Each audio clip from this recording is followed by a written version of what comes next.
During the winter season, the average normie hibernates, and Bitcoin is essentially non-existent. But there remains a dedicated class we call the humble sat stacker.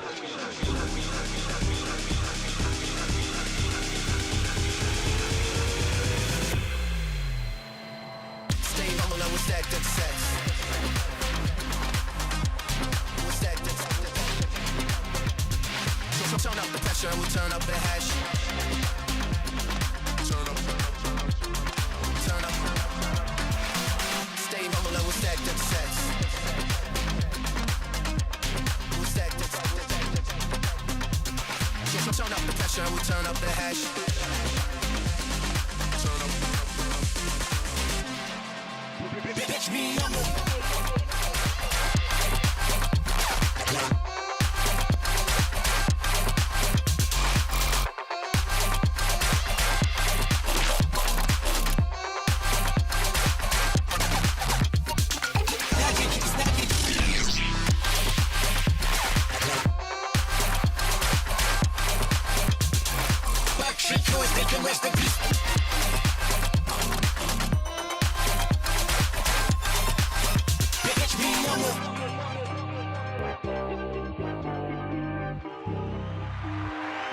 What up, everybody? Welcome to another episode of the Stack Sats Show. It is Friday.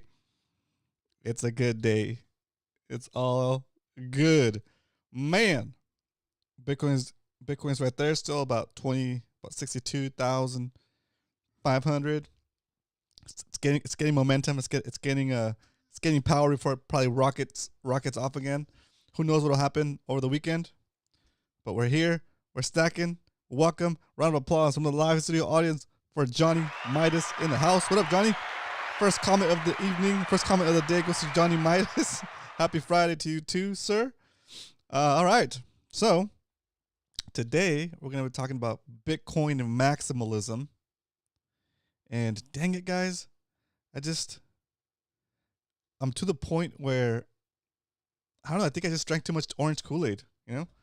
Like, I don't want to spend money on anything that's not Bitcoin, because I see it as an opportunity costs too much. You know, the loss of opportunity of not holding Satoshis instead of spending it on random stuff is too painful. You know, I especially now you're seeing it go up so much. You're the only thing right now that bothers me as far as my Satoshi stack, my Bitcoin journey, is, of course, like anybody else that would be in that situation, is I didn't buy enough when I first started. Like I didn't go all in hard enough, right? Even though I went pretty hard, you still have a little bit of that regret. No, it's not like a big regret, but just a little regret that I didn't buy more sooner when it was cheaper, right? But that's what they say. You get Bitcoin at the price you deserve. And I was in that step in my journey. I wasn't fully convinced yet. I wasn't fully orange pilled. But now I'm freaking laser eyed. That means that you're just focused on acquiring as much Bitcoin as you can. Garrett says, "Yep, stack versus buy a non-essential." Yeah, exactly. All of a sudden, your category of non-essential, like, it starts to get bigger, right? It starts to expand. More things start to fall into the category of non-essential. And I don't know, I think that's the way money's supposed to be, right? Money should make you feel like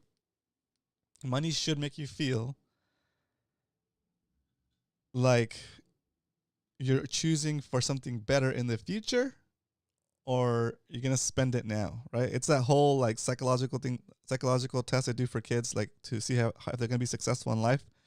If they can delay gratification, they put like a kid in a room, and they put a plate in front of them with a marshmallow, and they say, okay, if you can wait you can eat this marshmallow whenever you want.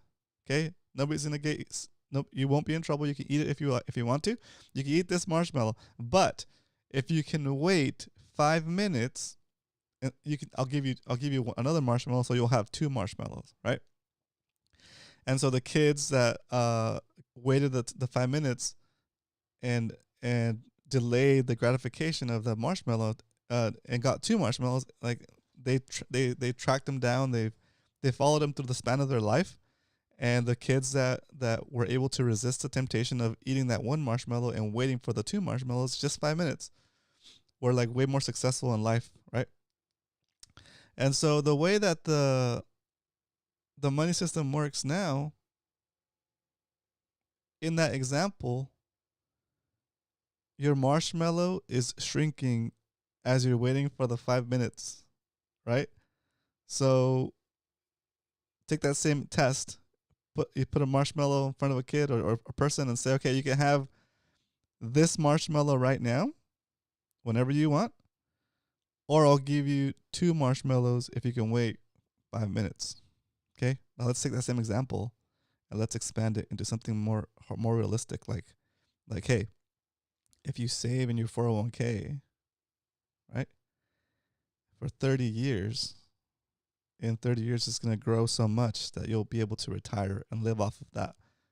So you can retire at a youngish age and still have a lot of life left to do whatever you want, right?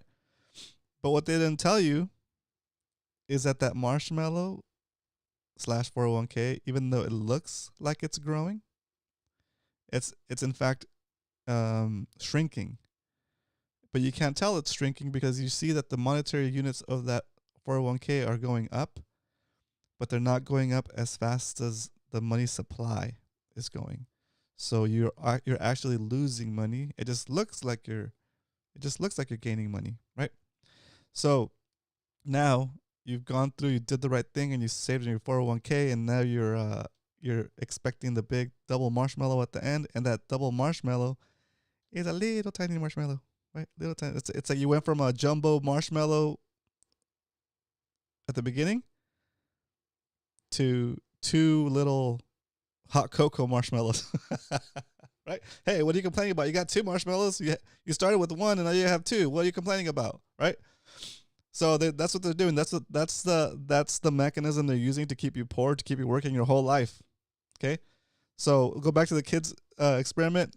Would a kid say, okay, look, you can wait 5 minutes and have 2 marshmallows, but you're watching the marshmallow shrink as you wait the 5 minutes, and you just say, you know what? I'm going to eat that marshmallow right now, because if I don't eat it now, I'm going to get less than half a marshmallow, even though it's 2, after the 5 minutes are up, right? So that has a psychological impact on society, right? Society decides to live in the now, spend their money as soon as they get it, because they don't understand why, but they know that if they spend it right away, they'll get more value out of what they're buying, right?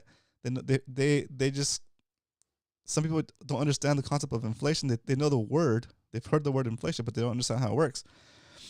But the way it manifests in society is you have people that are just willing to spend the money right away and just do short-time preference and be like, okay, YOLO, live in the moment, get it done, just buy something before the money they're holding loses value. Okay, as soon as you discover Bitcoin and you see that by holding Bitcoin, that marshmallow that you're waiting for, the second marshmallow, while you're waiting for that marshmallow is actually expanding, right? So now you're in that same room waiting the 5 minutes, and instead of seeing the marshmallow shrink, you're seeing the marshmallow expand as you wait the 5 minutes. The 5 minutes are up. The tester comes back into the room and gives you your second marshmallow, and now you have 2 marshmallows. And you're thinking to yourself, that's awesome. I just waited 5 minutes. I got 2 marshmallows, but wait, on top of that, these marshmallows are expanding. What would happen if I waited another 5 minutes? Oh, okay. These marshmallows now have 2 of them. Now they're expanding even more, right? And I'm not doing anything else but waiting. Okay. And then what's that going to do? That's what drives us, people, anybody, right? You want to be more well off. You want to be more wealthy, right? So once you see that proof of concept, you're going to instinctively and naturally, on your own, without any prodding, without any anybody telling you to do it, you're going to, on your own, come to the conclusion that it's better to stack sats than most of the stuff you're buying for. Most of the stuff you're spending your money on, right? So anyway, that was a long one. We're probably going to skip the why we stack, but that's probably the why we stack right there, okay? Let's get into the first segment of the show that we like to call Set Strength. All right, today, the price of Bitcoin is $62,614. You can buy 1,597 Satoshis for a single dollar. What the heck is a Satoshi? A Satoshi is a fraction of a Bitcoin. Just like a dollar has 100 cents, a Bitcoin holds 100 million Satoshis. So you don't have to buy a whole Bitcoin all at once. You can invest as much as you feel comfortable with, because Satoshis are cheap right now, okay? Like let's just say you're walking down the street minding your own business, you look down, you see a penny, you pick it up, and all the day you'll have 16 Satoshis. Oh my gosh. Look at that. These Satoshis are so big. Satoshis are so big compared to the penny. When we started the show, we were getting 39 Satoshis for a penny. Now we're getting 16, not even 16 Satoshis for a penny. So again, as the price of Bitcoin continues to rise, you'll be able to buy less and less Satoshis. When Bitcoin hits $1 million, one Satoshi will be equal to 1 penny. Okay? So let's go back. If 1 Satoshi is equal to 1 penny, when Bitcoin hits $1 million, that's like taking what? You could turn what? 1 penny into what? I was like, you move 2 decimal places over. Is that it? Is it $15? You're buying 1,598 pennies for cheaper, right? Because each one of these Satoshis will be worth a penny when Bitcoin hits $1 million, right? So same thing. It's just a crazy concept, okay? But yeah, let's go back to the main page here. All right, so that is the stack. That is the what's it called? The set strength. Let's intro this episode because I know I already rambled on it. Why we stack. All right, so we stack because it just makes more sense, right? It makes more sense because all of the mechanisms that used to work in the past to make you wealthy or wealthy enough to be able to retire at a decent time with enough life left in you to enjoy your retirement, all those mechanisms are broken because they're based on money that steals from you, okay? Well, 1971, we went off the gold standard, and ever since then, the government has been able to print money without putting anything up for it, without any work, at no cost. Just print money out of nothing. And when you print money out of nothing and expand the money supply, it dilutes the dollars that you're holding. And via that process, it's called inflation, the government will continue to steal from you and push your savings goals away from you every single day, nonstop, and it's at a rate at which you'll never be able to catch up. Okay? You'll never be able to work faster, harder, smarter, more than the rate at which they're printing money. Okay? The rate at which they're getting in debt. Okay? Look at that. We're almost at $34.5 trillion in debt, right? So I thought on the show that we would get to about 34,250,000,000,000, but we're already ahead of schedule. It's only the first quarter of 2024, and we already added $411 billion to the national debt. Okay? The government is printing money out of thin air, and when it does that, it dilutes your purchasing power.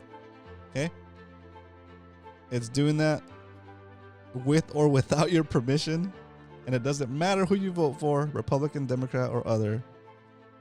All those guys are just vying for access to the money printer, and they're both going to print for different reasons, but they're both going to print. Okay? And so what can you do? The only thing you can do is save the value that you're earning today in Bitcoin, and then the formula inverts. Now, the more money they print, the more valuable your Bitcoin gets, because your Bitcoin is a hard asset compared to a soft money that can just be printed into oblivion. Round of applause from the live studio audience for Leonard and Hard Huddle in the house. What up, guys? Time to buy the local top. I 100% agree with Hard Huddle that this is the way. This is the way, because we know that the local tops become future bottoms. Okay, and in the end, when we're still over here buying Bitcoin at 62,700, we know that the difference between 0.05 million and 0.06 million is nothing compared to 1 million, right? So don't feel like it's too late to start investing in Bitcoin. And even after Bitcoin does hit 1 million, if it does hit 1 million at some point, it still won't be too late, right? Because if everything's staying the same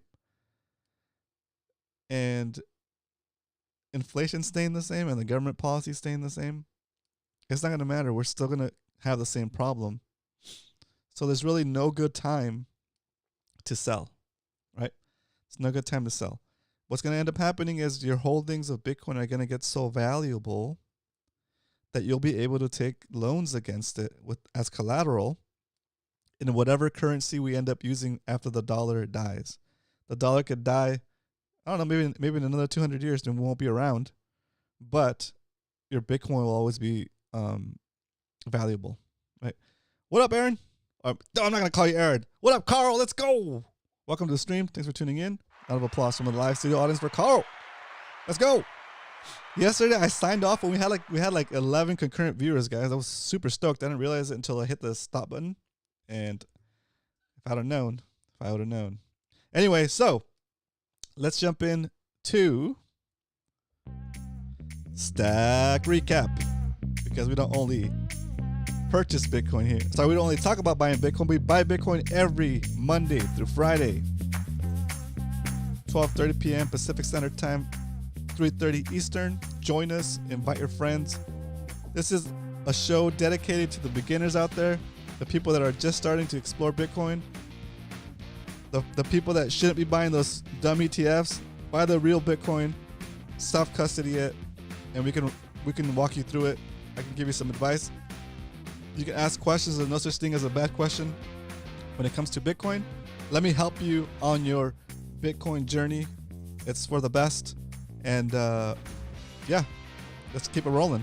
So today, our in 2024, we are up 38.4%.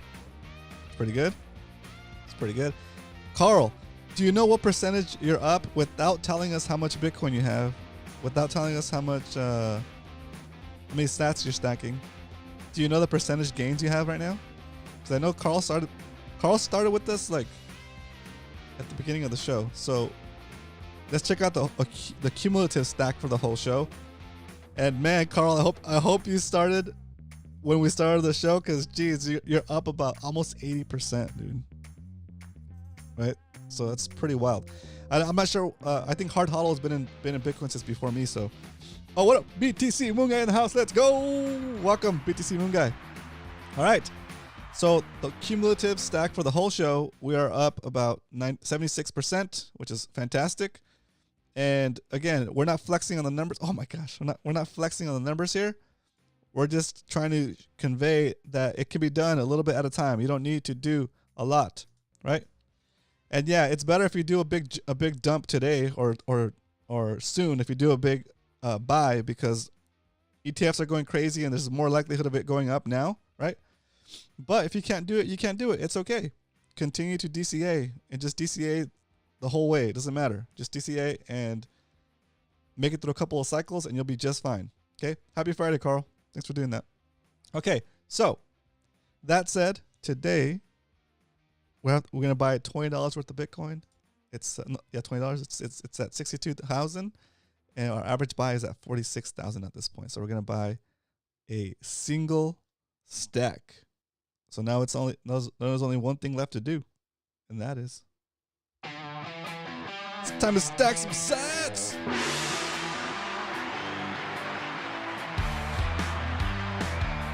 All right. As you guys know, I stack over at Swan Bitcoin. I'll put an affiliate link in the chat. If you sign up with Swan and buy Bitcoin through that link, you will get $10 worth of free Bitcoin. So if you're DCAing $10 a day, that's like a free DCA day. All right.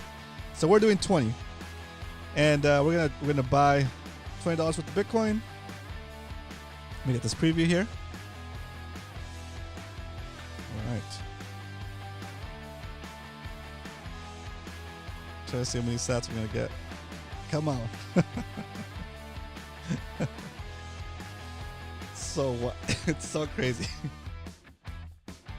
I stayed up last night. No, I stayed up the night before last, and then the night before last. And now I'm feeling a little bit under the weather. I should have slept, guys. I stayed up too late making videos and watching the Bitcoin price. But I should be okay. I'm taking a lot of zinc this morning. Let's see. Oh, okay. So today's episode 171.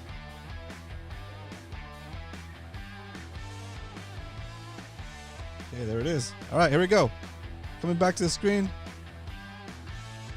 Cut the music. Drum roll, please. We're buying $20 worth of Bitcoin right now, live during the Stack Sat show. We're stacking. We're tracking. Stacking and tracking. Stacking sats, taking more naps. Stacking sats so we can take more naps. On sunny beaches, sipping margaritas, or whatever your favorite tropical drink is. Scotch. I don't know. That's not a tropical drink, but whatever your favorite drink is. What's your favorite drink? Put it in the chat. Favorite drink in the chat. Come on, you can do this. That's so funny. Plans for the weekend. What do you got? Favorite drink. Plans for the weekend. Oh, we're pumping.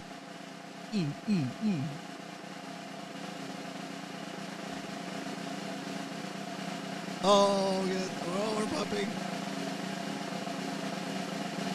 Give me my sats, Swan. Give me my sats. Come on. Do it. Do it. I gotta go check. Oh, I gotta go check the percentage. We gotta go check the percentage. Are we at 80 yet? Let's see. Come on, refresh.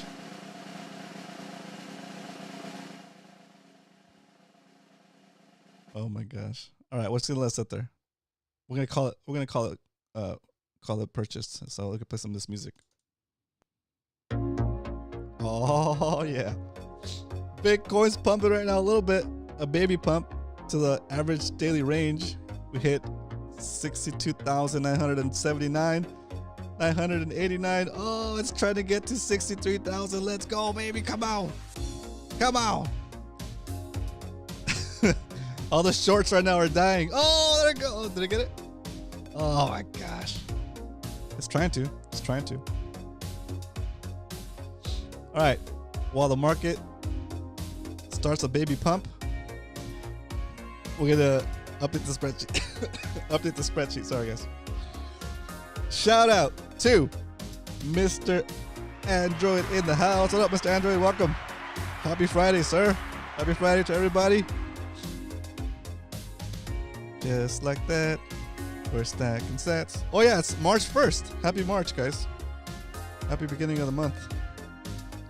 March 1st. Oh, let's go. It's 63. Yeah, 63. 63. I don't even think I have a chart up, guys. Need a chart.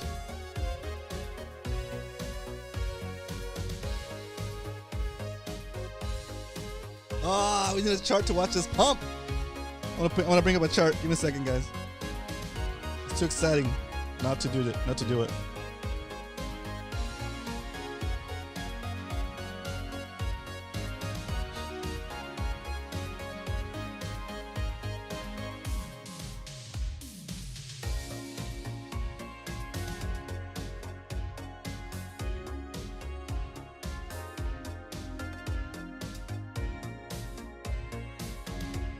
See if it shows up. Chart. There it is. Oh, it's not gonna work. Oh, come on. I'm missing the big candles. Where is it? This.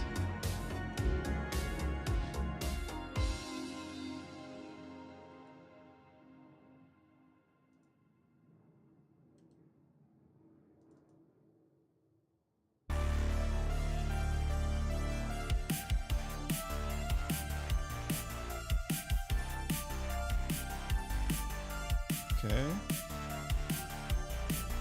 Whatever. Ah, come on.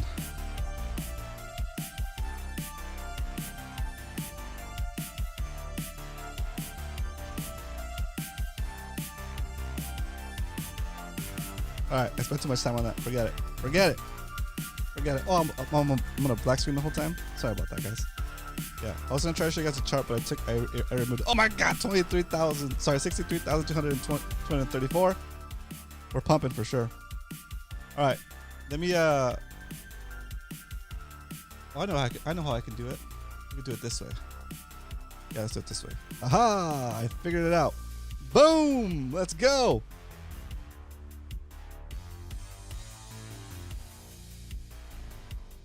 All right, we're gonna have that up for a little bit while we're hanging out.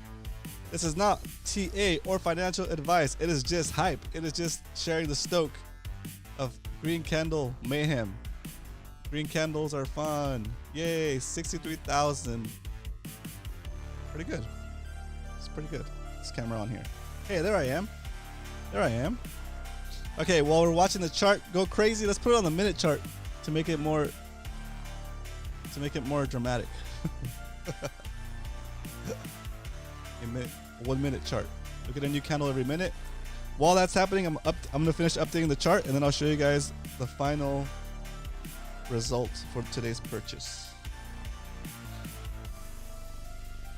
Oh, it's dropping. So we got 60.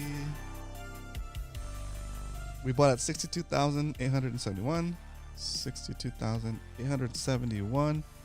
That is the most expensive buy of the show.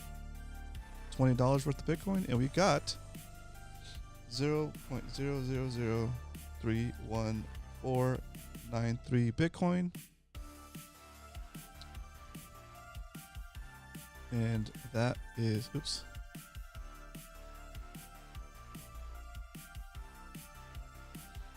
Pretty good. It's pretty good. It's a good way to start the month. Okay, let me show you guys this real quick. All right, so that's inputted.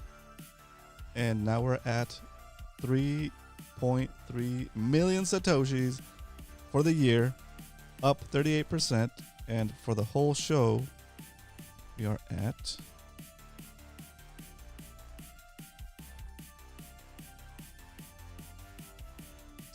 final for the whole show is 14 million Satoshis, 14.1 million Satoshis, up 76.78%. It's pretty good. All right, let's watch this pump and dump. Say no pump and dump. Oh, painful. All right, I get distracted with the chart. The chart's fun to look at. I don't trade, but it's fun to look at the chart. Let me see. Well, I'm gonna put this up while we're talking. Okay, it says old fashioned. Oh yeah. Okay, that's good. Since you draw, what's your favorite anime? Oh, that's a great question. What happened here? Oh, there it goes. Screen. My favorite anime of all time that I have like 3 animes that are my solid favorites of all time. because they're feature films. Okay, they're feature films. Oh yeah, I updated this template for a little bit, guys. What do you guys think? I drew this little guy right here. It's a little Bitcoin saying subscribe. Subscribe if you haven't subscribed already. Welcome to the show. So, not in any particular order. Well, yeah, maybe in particular order. My first all-time favorite animation that I've seen is it's called Akira, and I watched it on a VHS tape. And English subtitles. It was a crazy movie as a kid. I rented it. My mom thought it was like a cartoon or something. There's a scene where like these like bike punks abduct one of the characters' girlfriends, and like they rip her shirt off, dude, and then like full view, and you're like, what the heck? This is a cartoon? It was. I don't even remember what age I was. I was probably like, I don't know, maybe 12. Tetsuo Shiba, that was his girlfriend. Yeah, Tetsuo's girlfriend. And Kaneda was the guy on the red bike. That red bike was so sick. Even now, even for today's standards, that motorcycle was so awesome. And that was one of the reasons why I was like, why I as an adult later on in life, I wanted to ride a motorcycle, like a sport bike, right? So I went through my sport bike riding days. I used to ride a Yamaha R6, 1999 model, Yamaha R6, and that model, Carl, you would know, that model had the tail light was like a little double bulb. It was like a solid piece with like a little divider, but it was one unit, right? And then when the 2000 version of the R6 came out, the Yamaha R6 sport bike, it came out with two tail lights, like two little red lights, little circles. And man, I was so jealous. I thought it was so sick. What I ended up doing is I swapped out the tail section for a 2000 or 2001 tail, like the underside of the tail, so that I could have the double lights, kind of look like little like a little what are they called? Binoculars or something. But yeah, that was cool. That was one of my favorite animes. My next favorite anime, I like this because you're feature films. You can watch it. Might be like an hour or two long, but you don't have to watch a million episodes to get the whole story, right? It was back when movies were just like, they had a nice plot and they kind of, anyway. Akira is a little convoluted, but still it's one movie, right? So my next movie that I remember that is one of my favorite animation movies is the original movie. Okay, not the series, the original movie. It's called Ninja Scroll. Okay, the characters in that movie are freaking crazy. The scenes in that movie are kind of shocking. Don't watch it with kids. That was another movie that was like, holy smokes, this is crazy. And again, it just looks like a cartoon, so my parents didn't know any better, right? But that was a crazy movie. Ninja Scroll, the movie, not the series, okay? Mr. Android, let's go. Those are the classics. Those are the real ones, right? That's what I'm saying. Those are the classics. Okay. And my third one, for the concepts and for like the art and for the forward thinking, right? Is the original movie, not the series, not the movie, not any of that stuff, not the animated movie, not part 2, part 1, the original Ghost in the Shell. That movie is crazy as far as like the concepts go, right? Because I'm not gonna spoil it for anybody if you're gonna watch it, but the original Ghost in the Shell. Okay, the original Ghost in the Shell, I saw that movie like a long time ago, way before The Matrix came out, right? And when you watch The Matrix, after you had seen Ghost in the Shell beforehand, those scenes are like straight up cookie cutter, dude. I mean, I love The Matrix. The movie's awesome. It's one of my favorite movies. But, dude, like, you could at least said, Yeah, we're gonna copy these scenes because. Oh, that's cool. That's awesome. So the yeah, oh, just inspired them. Yeah, Ghost in the Shell inspired the Matrix for sure. The scene where the tank mech is holding her by the head and like her body's dangling. That's exactly how they pull him out. How they pull Neo out of the pod, right? And the scene where like they're running through the bank and just like the pillars are just getting destroyed by the bullets. That's straight up Ghost in the Shell. Anyway, it was a cool movie, but the most interesting part about that movie is like it's so far ahead of its time. You think of people now like with the Elon thing, they're trying to do like Neuralink, right? Where you can embed a chip on your head, in your brain, and next thing you know, you can augment yourself, right? Like when you first watch Ghost in the Shell, you're like, that's crazy, that'll never happen. But now it's like there's a guy with that with an actual implant now, right? And so bringing it all back full circle to Bitcoin, okay? Don't get Neuralink, okay? Because that means that like in Ghost in the Shell, if there's a way to access your brain, right? There's a way to mess with your thoughts and mess with your brain and steal information from your brain, right?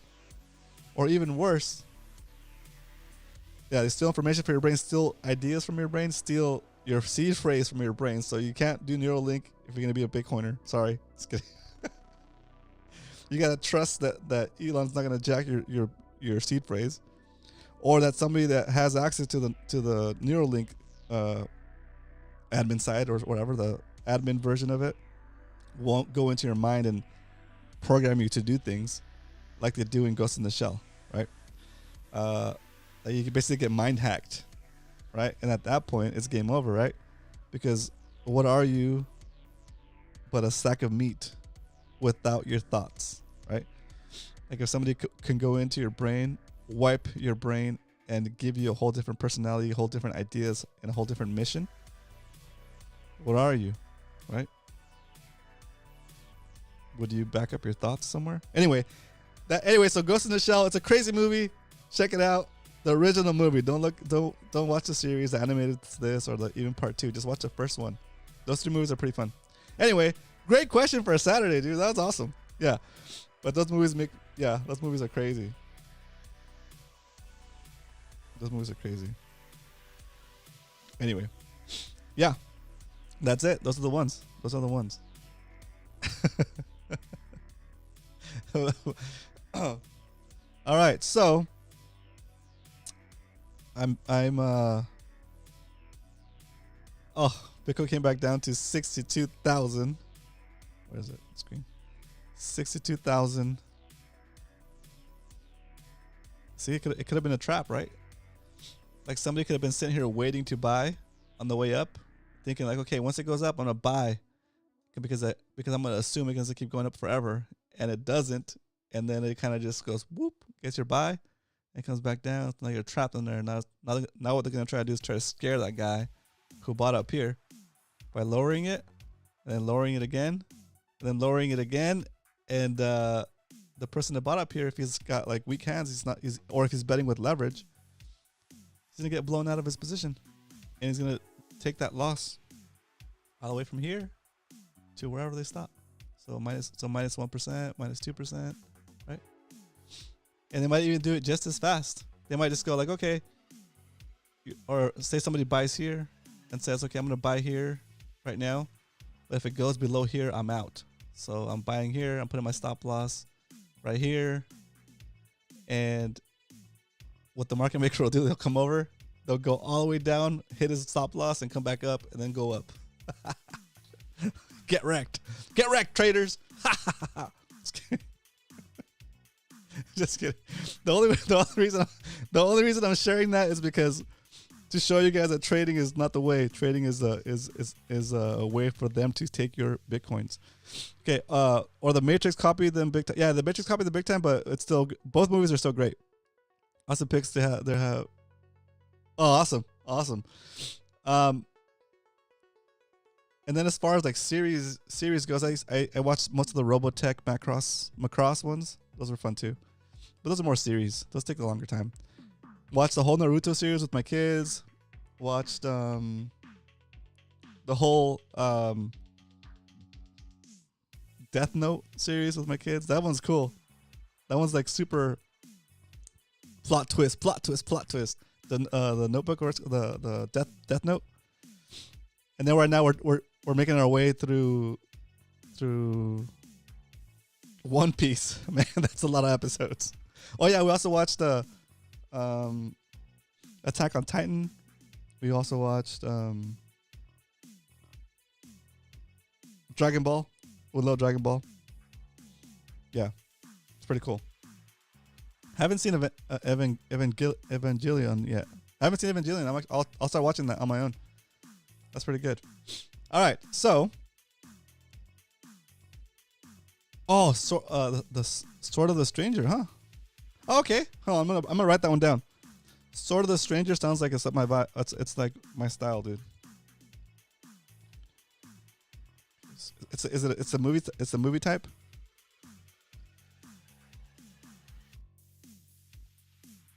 It better not be some weird stuff. The Stranger. That's so funny. Excuse me. Yeah, those are good. I got it. I was gonna say, okay. There's a Bitcoin event happening live today that you would. It's called Bitcoin Atlantis, and today's day one. They have 2 stages. Okay, so the Satoshi stage is a bigger stage where most of the people are watching. I'm gonna put a link to day 1 of the Bitcoin Atlantis event, and you guys should go check it out. Especially the first part, right at the beginning. The audio is gonna be messed up at first. I think they were having some technical issues during Jack Mahler's presentation, and he goes over exactly how Bitcoin works, why you need it, and how Bitcoin gets its value by being connected to the physics of the world through the use of energy. Okay, and he does it in such a nice way. Okay, so just scroll. If you start watching it, just scroll until you start hearing the audio. You can fast forward a little bit until you start hearing the audio. When you can start hearing the audio, from there it actually gets pretty good. He's telling you, he's breaking it down for us, breaking it down how the blocks work, how mining works, and then how Bitcoin interfaces with the physical world and what it means, and how the time chain works. Right? We don't call it a blockchain; it's a time chain, and it's super cool. It's very interesting, very intriguing. If you've been kind of like trying to grasp the concepts and you haven't understood it yet, he does a great way of explaining it. Very worthwhile. Even if you don't understand it after watching that one, you'll get a better idea of the concepts. It's really good. And then from there, you can like listen to some of the panels if you want. And then Michael Saylor goes on after lunch. He already did it. His presentation was also pretty good. Not as good as his BTC Prague presentation though, but his presentation was still good. And it's all available now. Like the link's in the chat. So if you're gonna have something in the background while you're doing other stuff, throw that up. It's good. And even if it's still live right now, you can still scroll all the way back to the beginning and start with the Jack Mahler's one, and then kind of skip through whichever ones you like. Okay. All right. So with that said, it is time to party. Just kidding. It's Friday. It's time to figure out how you're going to spend your weekend. Are you going to spend your weekend doing fiat things, spending money for things that are maybe less valuable than stacking the sats? Can you find a way to entertain yourself that doesn't cost money so that you can stack harder this weekend? Okay? I encourage you to do so, because as you know, and I know that you know that I know that you know that if you ain't stacking, you're slacking. Later, guys. Have a great weekend.